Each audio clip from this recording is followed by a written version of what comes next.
Madame, Monsieur, peuple du monde civilisé, bonsoir. Du 10 au 12 décembre 2023, l'on a célébré le 75e anniversaire de la Déclaration universelle des droits de l'homme, un événement qui a coïncidé avec le 30e anniversaire du programme d'action de Vienne, adopté le 14 avril 1993, et d'autre part, avec le 60e anniversaire de l'OUA, aujourd'hui UA. Depuis 75 ans, la déclaration vise à conférer aux sociétés l'égalité, les libertés fondamentales et la justice. Elle consacre les droits de tous les êtres humains et sert de modèle mondial pour les lois et les politiques internationales, nationales et locales, et de fondation pour le programme de développement durable à l'horizon 2030.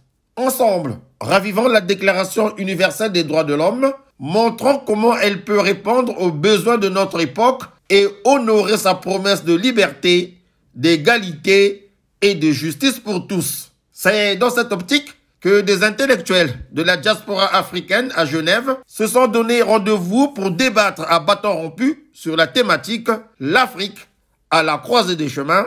Au nombre des intervenants de qualité, nous citons Maître Maurice Massengo-Tchassé, qui a une fois de plus ouvert son cœur à l'auditoire, a dit les choses telles qu'il les pense sans fioriture. Je vous propose de suivre un extrait des échanges qui, à en croire le panel des participants présents, ont été de très bonne facture.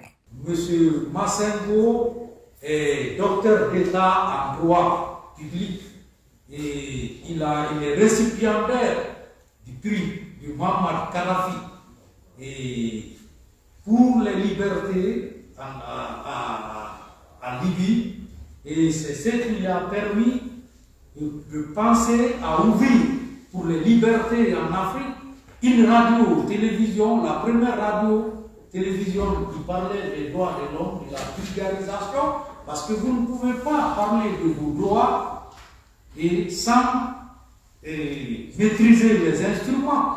Donc, il a diffusé à travers sa radio, la télévision, mais a eu beaucoup de difficultés à l'époque avec les autorités, est exilé actuellement dans son propre pays parce qu'il est citoyen français et il fut en même temps vice-président de la Commission nationale des droits de l'homme du Congo.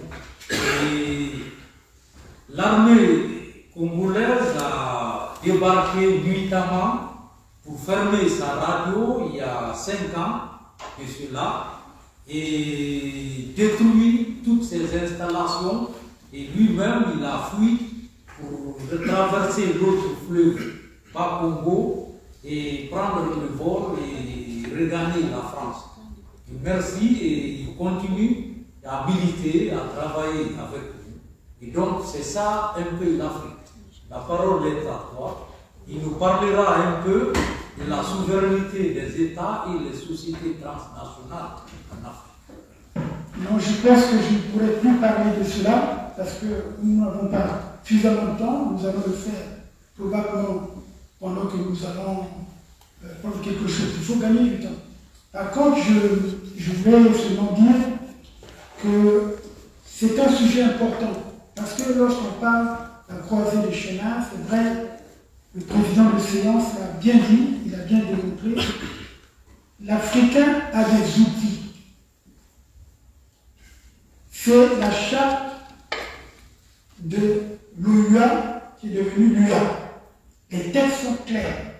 Nous avons la charte africaine des droits de l'homme et des peuples. Un instrument fondamental qui est révolutionnaire, qui pouvait donner à l'Afrique les moyens de se développer, d'être mieux que même certains pays européens. Si vous lisez les dispositifs, notamment les articles 20, 21, 22 de la Charte africaine de l'homme, il est énoncé beaucoup de choses. On n'aurait pas eu cette possibilité de discuter.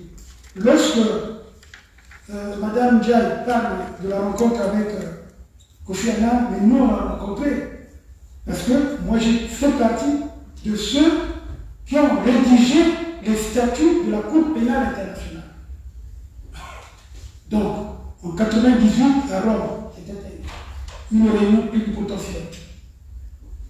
Il venait de prendre la place et du dos.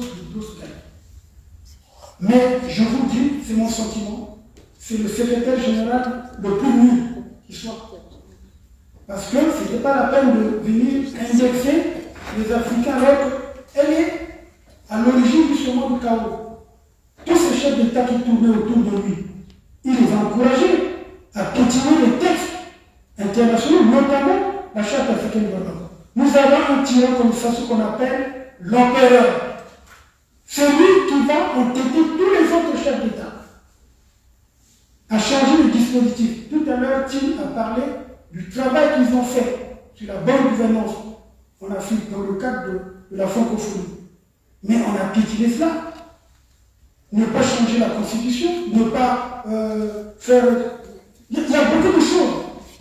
Et ces facteurs qui font que l'exemple que vient de donner Mme Diaye et mon aîné Namboko, quand il a parlé justement du potentiel que nous avons, le potentiel d'abord intellectuel, il faut le dire, nous avons un potentiel.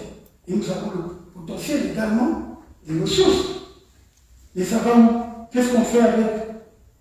C'est ça le véritable problème. Le problème, c'est ceux qui emploient les dictatures. Notre combat, c'est que nous devons combattre toutes les dictatures. En commençant par celle qui est féroce, qui en tête les autres, ce sont ceux qui s'est allié à Kagame. Moi, je n'ai pas peur de citer les noms de ces dictateurs. Parce que il y a eu 3 tentatives d'enlèvement et d'assassinat. Ils n'ont pas eu. Donc, j'ai la mission de continuer ma tâche. Et c'est pour cela que je continue à vous parler. J'en ai terminé.